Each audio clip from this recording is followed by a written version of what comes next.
വശങ്ങളുണ്ട്. മൃതദേഹത്തിന് പോലും ആദരവിനും അന്തസ്സിനും അവകാശമുണ്ട്. എന്നാൽ താൻ പൊതുസമൂഹത്തിൽ നിരന്തരം അപമാനിക്കപ്പെടുന്നു എന്ന് അതിൽ പറയുന്നുണ്ട്.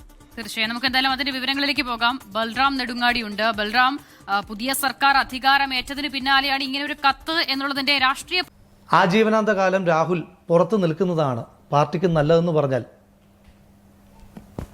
എൻ്റെ സംഘടനാപരമായി കോൺഗ്രസ് തന്നിരിക്കുന്ന ഉത്തരവാദിത്വം പാർട്ടിയിൽ നിന്ന് പുറത്തു നിൽക്കുകയാണെന്ന് പറഞ്ഞിട്ട് ഞാൻ എൻ്റെ മരണം വരെ കോൺഗ്രസ്. ജനതരംഗമായി രാഹുൽ മാങ്കൂട്ടം ഇന്ന് AP അനിൽകുമാറിൻ്റെ മകൻ്റെ വിവാഹ ചടങ്ങിൽ ഗുരുവായൂർ വെച്ച് അമ്പലത്തിൽ രാഹുൽ മാങ്കൂട്ടത്തിനെ കണ്ടതും ജനങ്ങളുടെ ഒരു ആരവം കാണുമായിരുന്നു. കാരണം അത്രമാത്രം ആളുകൾ രാഹുലിനെ ഇപ്പോഴും സ്നേഹിക്കുന്നുണ്ട്. ഓരോ ദിവസം കഴിയുമ്പോഴും രാഹുലിൻ്റെ പിന്തുണ കൂടി വരുന്നതായിട്ടാണ് നമുക്കിതിലൂടെയൊക്കെ മനസ്സിലാക്കാൻ സാധിക്കുന്നത്. എന്തൊക്കെ പറഞ്ഞാലും ഇങ്ങനെയൊക്കെയാണെങ്കിലും ജനതരംഗമായി രാഹുൽ മാങ്കൂട്ടം. ഇപ്പോൾ വീഡിയോയിലേക്ക് പോകുന്നതിന് മുമ്പേ രാഹുൽ മാങ്കൂട്ടത്തിൻ്റെ തിരിച്ചു വരവ് ആഗ്രഹിക്കുന്ന ആളുകളൊക്കെ വീഡിയോ ലൈക്ക് ചെയ്യണം. എത്ര ആളുകൾ രാഹുലിൻ്റെ തിരിച്ചു വരവ് ആഗ്രഹിക്കുന്നുണ്ടെന്ന് അറിയാനാണ്. അതുപോലെ നിങ്ങളുടെ അഭിപ്രായങ്ങളൊക്കെ ഉറപ്പായിട്ട് കമൻറ്റ് ചെയ്യണം. അതുപോലെ ചാനൽ ആദ്യമായിട്ട് വിസിറ്റ് ചെയ്യുന്നവരാണെങ്കിൽ ഉറപ്പായിട്ടും ചാനലും കൂടെ സബ്സ്ക്രൈബ് ചെയ്ത് സപ്പോർട്ട് ചെയ്ത് വെക്കണം. അപ്പം രാഹുൽ മാങ്കൂട്ടം ഇന്ന് ഗുരുവായൂരിൽ മന്ത്രി AP അനിൽകുമാറിൻ്റെ മകൻ്റെ വിവാഹ ചടങ്ങിൽ പോയതാണ്. അപ്പോൾ രാഹുലിനെ കണ്ടതോടെ ജനങ്ങളെല്ലാം കൂടെ അങ്ങോട്ട് ആരവത്തോടെ രാഹുലിൻ്റെ അടുത്ത് പോവുകയും കെട്ടിപ്പിടിക്കുകയും അതുപോലെ ഉമ്മ വയ്ക്കുകയും സെൽഫി എടുക്കുകയും ഒക്കെ ചെയ്യുന്നൊരു കാഴ്ചയാണ് കണ്ടത്.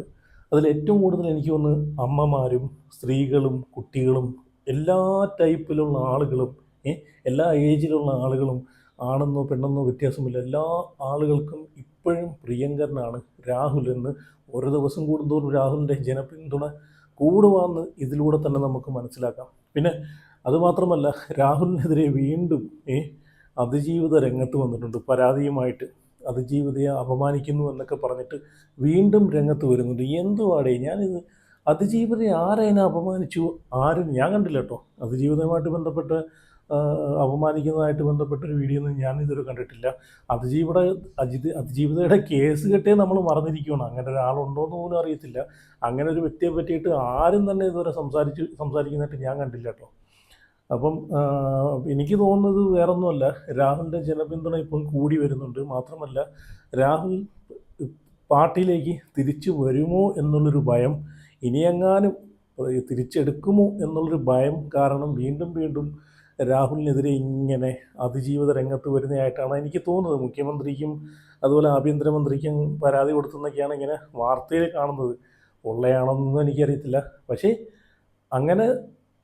അങ്ങനെ പരാതി കൊടുത്തിട്ടുണ്ടെങ്കിൽ അതിലൂടെ ഒരു കാര്യം എനിക്ക് അത് കണ്ടപ്പോഴത്തേക്ക് എനിക്ക് തോന്നിയൊരു കാര്യം എന്ന് വെച്ച് കഴിഞ്ഞാൽ, ഇത് രാഹുലിൻ്റെ ഒരു തിരിച്ചുവരവ് ഭയന്നിട്ട് പേടിച്ചിട്ട് ഇനിയെങ്ങാനും പാർട്ടി തിരിച്ചെടുത്താലോ എന്ന് പേടിച്ചിട്ടാണ് വീണ്ടും ഇങ്ങനൊരു പരാതി കൊടുക്കുന്നതായിട്ടാണ് എനിക്ക് തോന്നുന്നത്. കാരണം ഇപ്പോൾ തന്നെ സത്യപ്രതിജ്ഞ ചടങ്ങിൽ രാഹുലിൻ്റെ വരവും ജനങ്ങളുടെ സ്വീകരണവും റിനിയെ കൂവി ഓടിക്കുന്നതൊക്കെ നമ്മൾ കണ്ടതാണ്. അതിനുശേഷമാണ് പിന്നെ ഇങ്ങനെ വീണ്ടും അതിജീവിത രംഗത്ത് വരുന്നത്. അപ്പം രാഹുൽ തിരിച്ചു വരും. അതുമാത്രമല്ല, ഇപ്പോൾ രാഹുൽ ഈ പറഞ്ഞിട്ടുള്ള രാഹുൽ പരിപാടികളിലെല്ലാം ഇപ്പോൾ സജീവമായിട്ട് വരുന്നുണ്ട്. അപ്പോൾ അതൊക്കെ കണ്ടിട്ട് രാഹുലിനെ ഈ ഒരു പ്രസ്ഥാനത്തിലേക്ക് വേണ്ട എന്ന് ചിന്തിക്കുന്ന ഈ പ്രസ്ഥാനത്തിലുള്ള ആളുകൾ ഉണ്ടോയെന്നും എനിക്കൊരു സംശയമുണ്ട്. കാരണം ഇനി എന്തിനാണ് രാഹുലിനെ പേടിക്കുന്നത്? ഈ പറഞ്ഞ പോലെ പ്രതിപക്ഷത്തുള്ള ആളുകൾ പേടിക്കുക. അപ്പോൾ അവർക്ക് ഭരണം നഷ്ടപ്പെട്ടല്ലോ, പിന്നെ അവരിനി എന്തിനാണ് പേടിക്കുന്നത്? അവരിനി എന്ത് ചെയ്താലും ഭരണം അവരെ കയ്യിൽ നിന്ന് പോയി. പക്ഷേ ഞാനിങ്ങനെ ആലോചിക്കുകയാണ്, ഇനി ഈ പ്രസ്ഥാനത്തിലുള്ള ഈ കോൺഗ്രസ്സിൽ തന്നെ ഉള്ള ആളുകൾ രാഹുലിൻ്റെ തിരിച്ചു വരവിൽ പേടിക്കുന്ന ആളുകളുണ്ടോയെന്നും അങ്ങനെ എനിക്ക് ഇത് കണ്ടപ്പോഴത്തേക്ക്, ഈ ഒരു വാർത്ത കണ്ടപ്പോഴത്തേക്ക് ഞാൻ ചിന്തിച്ചു പോയി കേട്ടോ. നമുക്ക് പറയാൻ പറ്റത്തില്ല.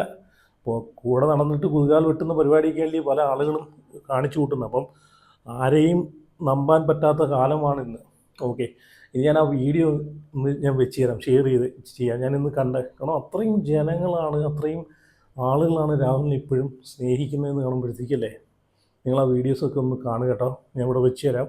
അതിനുശേഷം ഞാൻ AP അനിൽകുമാറിനെതിരെ രാഹുൽ മാങ്കൂട്ടം 2 ദിവസം മുമ്പ് പോസ്റ്റ് ചെയ്തൊരു പോസ്റ്റും കൂടെ ഇവിടെ വായിക്കാം. അതിനുശേഷം രാഹുൽ 24-ന് കൊടുത്ത എക്സ്ക്ലൂസീവിൽ കൊടുത്തിട്ടുള്ളൊരു ഇൻ്റർവ്യൂ ഉണ്ടല്ലോ, അതിൻ്റെ ഒരു ചെറിയൊരു ക്ലിപ്പും കൂടെ ഞാൻ വെച്ച് തരാം. ഓക്കെ, രാഹുലിനെ ഇന്ന് ജനങ്ങൾ കണ്ടപ്പോൾ രാഹുലിനെ കെട്ടിപ്പിടിച്ചിട്ട് അതിൻ്റെ ഇടയ്ക്ക് ആ ക്ലിപ്പിൻ്റെ ഇടയ്ക്ക് നിങ്ങൾ കണ്ടോ, ഒരു ചേട്ടനുണ്ടല്ലോ, ഒരു ചേട്ടൻ ഇങ്ങനെ കൂടെ നടന്നിട്ട് ഫോട്ടോ എടുക്കാനെ കൊണ്ട് നടക്കുവാണ്.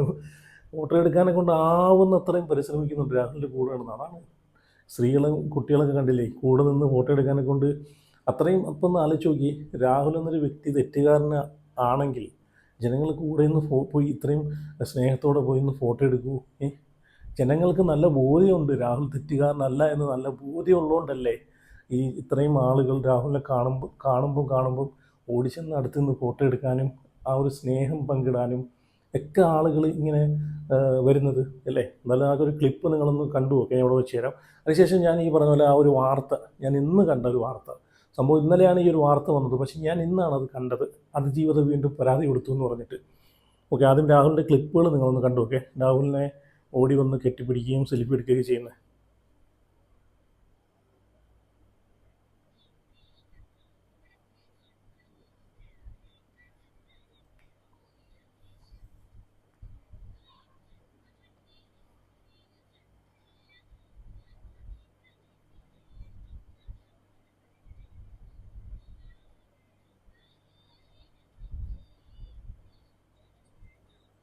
കണ്ടല്ലേ, സ്ത്രീകളാണ് ഏറ്റവും കൂടുതൽ രാഹുലിനെ പിന്തുണയ്ക്കുന്നത്.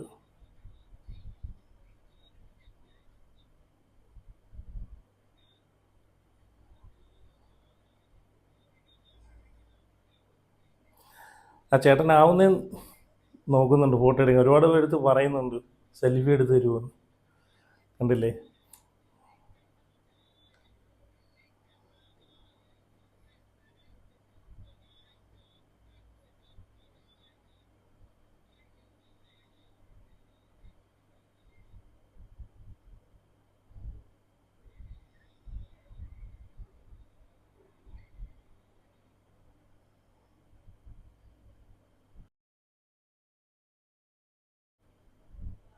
കണ്ടില്ലേ. അപ്പോൾ എന്നാലും ഒരുപാട് ജനങ്ങൾ ഇപ്പോഴും രാഹുലിൻ്റെ തിരിച്ചുവരവ് ആഗ്രഹിക്കുന്നുണ്ട്.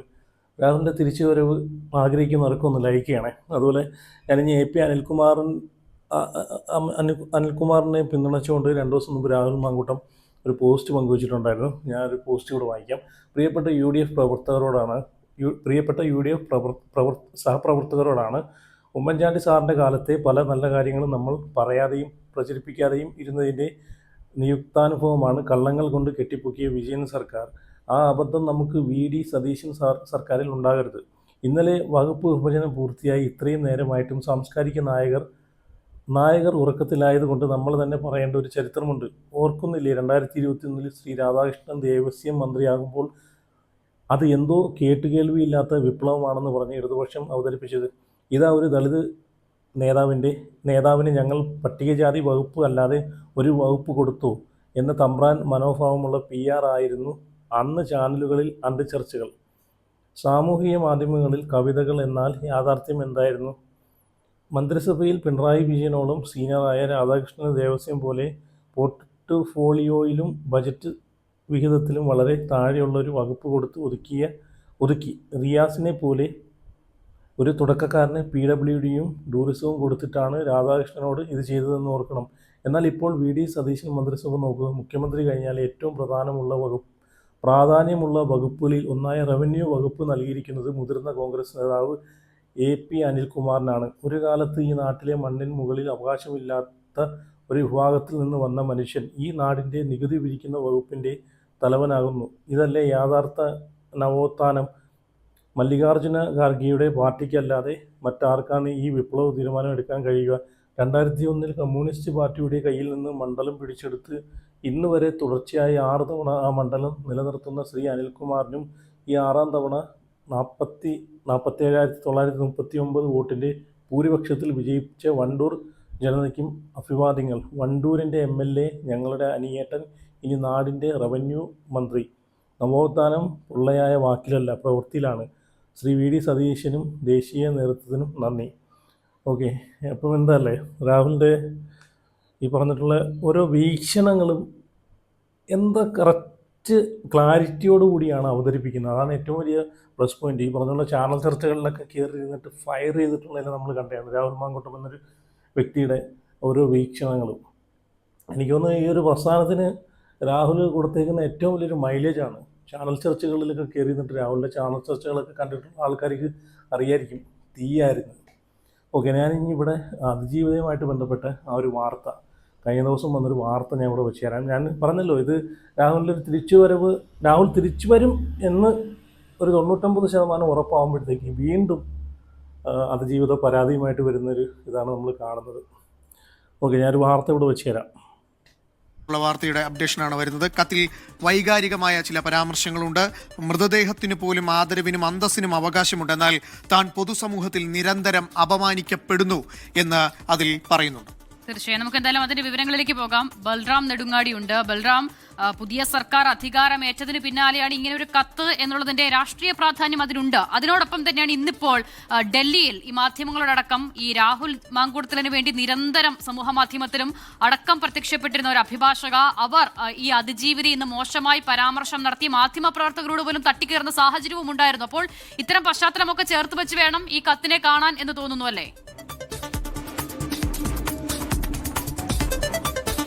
അനൂപ്, അസിത സൂചിപ്പിച്ച ആ ഒരു സന്ദർഭത്തിന്റെ അടിസ്ഥാനത്തിലാണ് ഇത്തരത്തിൽ ഒരു കത്ത് രാഹുൽ മാങ്കൂട്ടത്തിനെതിരായ ആദ്യ കേസിലെ അതിജീവിത മുഖ്യമന്ത്രിക്കും ഒപ്പം തന്നെ ആഭ്യന്തരമന്ത്രിക്കും അയച്ചിരിക്കുന്നത്.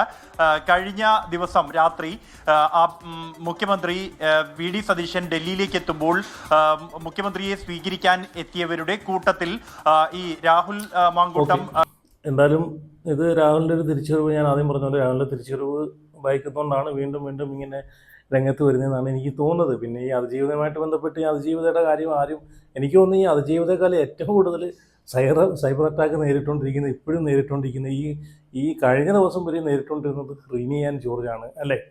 റിനിയാണ്. പിന്നെ പരാതിയുമായിട്ട് ആദ്യം പറയേണ്ടത് റിനിയാണ്, അല്ലേ? ഓക്കെ, അതൊക്കെ പോട്ടെ. ഇനി ഞാൻ രാഹുലിൻ്റെ ആ എക്സ്ക്ലൂസീവ് ഇൻ്റർവ്യൂവിലെ ചെറിയൊരു ഭാഗം വെച്ച് തരാം.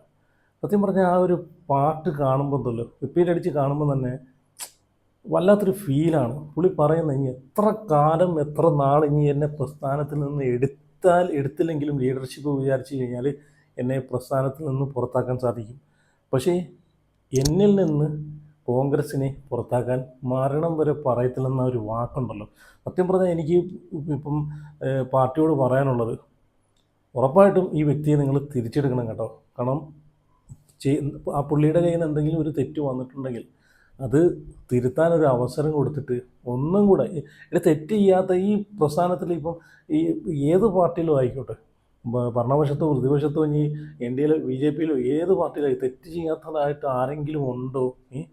എത്രയോ ആളുകൾ MLA കസേരയിലും മന്ത്രി കസേരയിലൊക്കെ ഇരിക്കുന്ന ആളുകൾ, എത്രയോ ആളുകൾ തെറ്റ് ചെയ്തിട്ടുള്ളവരുണ്ട്. ഇത് വ്യക്തിപരമായിട്ടുള്ളൊരു വിഷയമാണ് പുള്ളിയുടെ ലൈഫിനകത്ത് സംഭവിച്ചിട്ടുള്ളത്. അത് നിയമപരമായിട്ട് പോട്ടെ, പക്ഷെ പ്രസ്ഥാനത്തിൽ നിന്ന് പുറത്താക്കുകയും ഈ പറഞ്ഞിട്ടുള്ള അയാൾക്ക് അവകാശപ്പെട്ട ഈ പറഞ്ഞിട്ടുള്ള അവസരങ്ങളൊക്കെ കളയുകയും ഇതൊക്കെ എല്ലാം ചെയ്ത് അയാളോട് ഇനി അയാൾക്ക് കൊടുക്കാവുന്നതിന് അങ്ങേ അറ്റത്തെ ശിക്ഷയാണ് ഇപ്പോൾ കൊടുത്തേക്കുന്നത്, രാഹുലിന് കൊടുത്തേക്കുന്നത്. ഇതിലും വലിയൊരു ശിക്ഷ ഇനി കിട്ടാനില്ല. ഇനിയെങ്കിലും തിരിച്ചെടുത്തൂടെ? ഈ ഒരു പാർട്ടിക്ക് തെറ്റുതിരുത്തി ഒരു അവസരം കൊടുത്തൂടെ? ഒരു ചാൻസ് കൊടുത്തൂടെ? അല്ലേ? എത്രയോ തെറ്റുകൾ ചെയ്യുന്ന ആളുകൾക്ക് ചാൻസ് കൊടുക്കുന്നുണ്ട്, അല്ലേ? അപ്പോൾ എനിക്ക് പറയാനുള്ള, രാഹുലിനെ ഉറപ്പായിട്ട് നിങ്ങൾ തിരിച്ചെടുക്കണം കേട്ടോ. നല്ലൊരു പാർട്ടിക്ക് പറ്റിയ നല്ലൊരു വജ്രായുധമാണ് രാഹുൽ, അതിനകത്ത് യാതൊരു സംശയമില്ല. നല്ല കഴിവുള്ള ഒരാൾ തന്നെയാണ്. ഇനി ഈ ഒരു പ്രസ്ഥാനം എന്ന് വെച്ച് കഴിഞ്ഞാൽ ഇന്നും നാളെയും കൊണ്ടും പൂട്ടിക്കെട്ടി പോകേണ്ട പ്രസ്ഥാനമല്ല. ഈ ഓരോ ജനറേഷൻ കഴിയും തോറും കഴിവുള്ള ആളുകൾ കയറി വന്നാൽ മാത്രമേ ഫ്യൂച്ചറിൽ ഈ പ്രസ്ഥാനങ്ങൾ നിലനിന്ന് തുടങ്ങി. ഏത് പ്രസ്ഥാനമാണെങ്കിലും കഴിവുള്ളവരൊക്കെ അടിച്ച് താത്ത് കളഞ്ഞു കഴിഞ്ഞാൽ ഒരു പരിധി ആകുമ്പോഴത്തേക്ക് ആ പ്രസ്ഥാനങ്ങൾ നശിച്ചു പോവും. അങ്ങനെയാണ് ചരിത്രങ്ങൾ, അങ്ങനെയാണ് നമ്മളിപ്പോൾ കണ്ടുകൊണ്ടിരിക്കുന്നത്, അല്ലേ? അപ്പോൾ എന്തായാലും രാഹുലിനെ പോലുള്ള ആളുകളൊക്കെ ഉറപ്പായിട്ട് തിരിച്ചു കൊണ്ടുവരണം കേട്ടോ. തെറ്റ് പറ്റാത്തതായിട്ടുള്ള മനുഷ്യരുണ്ടോടെ? എല്ലാ ആളുകൾക്കും മനുഷ്യരാണ്, തെറ്റ് പറ്റാത്തവരായിട്ട് ആരുമില്ല. തെറ്റ് പറ്റിയിട്ടുണ്ടെങ്കിൽ ഒരു അവസരം കൊടുത്ത് തിരിച്ചു കൊണ്ടുവരാനാണ് നോക്കേണ്ടത്. അപ്പോൾ എന്തായാലും ഞാൻ ഒരു ഇൻ്റർവ്യൂവിൻ്റെ ചെറിയൊരു ക്ലിപ്പ് ഇവിടെ വെച്ച് നോക്കാം. അതുപോലെ നിങ്ങളുടെ അഭിപ്രായങ്ങളൊക്കെ ഒന്ന് കമൻറ്റ് ചെയ്യണം എല്ലാവരും. കോൺഗ്രസിൽ നിന്ന് എന്നെ പുറത്താക്കാൻ ലീഡർഷിപ്പ് വിചാരിച്ചാൽ പറ്റും, പക്ഷേ എന്നിൽ നിന്ന് കോൺഗ്രസിനെ പുറത്താക്കാൻ ഈ ലോകത്ത് എനിക്ക് മാത്രമേ പറ്റത്തുള്ളൂ. അതൊരിക്കലും ഞാൻ ചെയ്യത്തില്ല. ഇപ്പോൾ കോൺഗ്രസ്സിന് തോന്നുകയാണ് ആജീവനാന്ത കാലം രാഹുൽ പുറത്ത് നിൽക്കുന്നതാണ് പാർട്ടിക്ക് നല്ലതെന്ന് പറഞ്ഞാൽ എൻ്റെ സംഘടനാപരമായി കോൺഗ്രസ് തന്നിരിക്കുന്ന ഉത്തരവാദിത്വം പാർട്ടിയിൽ നിന്ന് പുറത്ത് നിൽക്കുകയാണെന്ന് പറഞ്ഞിട്ട് ഞാൻ എൻ്റെ മരണം വരെ കോൺഗ്രസ്സുകാരനെ പുറത്ത് നിൽക്കും. എനിക്ക് ആകെയുള്ളൊരു വിഷമം, എന്നെ ഈ വിഷയങ്ങളുണ്ടായപ്പോൾ പാർട്ടി എന്നോട് ചോദിച്ചില്ല, എന്നെ കേട്ടില്ല എന്നുള്ളൊരു വിഷമം എനിക്കുണ്ട്. അത് പരാതിയല്ല കേട്ടോ. നമ്മുടെ ഈ ഇൻ്റർവ്യൂവിൻ്റെ ഫോക്കസ് അതാകരുത്, ടാഗ് ലൈൻ അതാകരുത്. രാഹുലിന് വിഷമമുണ്ട്, കേട്ടില്ല, അതല്ല. എന്നെ കോൺഗ്രസിൽ നിന്ന് പുറത്താക്കിയപ്പോൾ എനിക്ക് ഭയങ്കര സങ്കടമായിപ്പോൾ. എനിക്ക് അത് പറഞ്ഞറിയിക്കാൻ പറ്റാത്ത സങ്കടം ഉണ്ടായ കോൺഗ്രസ്സുകാരനാണ് ഞാൻ. കാരണം ഒരു പാർട്ടിക്കാരന് താങ്ങാൻ പറ്റുന്ന ഏറ്റവും വലിയ പണിഷ്മെൻ്റാണ് സംഘടനയുടെ ഭാഗമല്ലാതെ അയാൾ പുറത്തായി നിൽക്കുക എന്ന് പറയുന്നത്. അതാണ്. കേട്ടില്ലേ എന്താല്ലേ?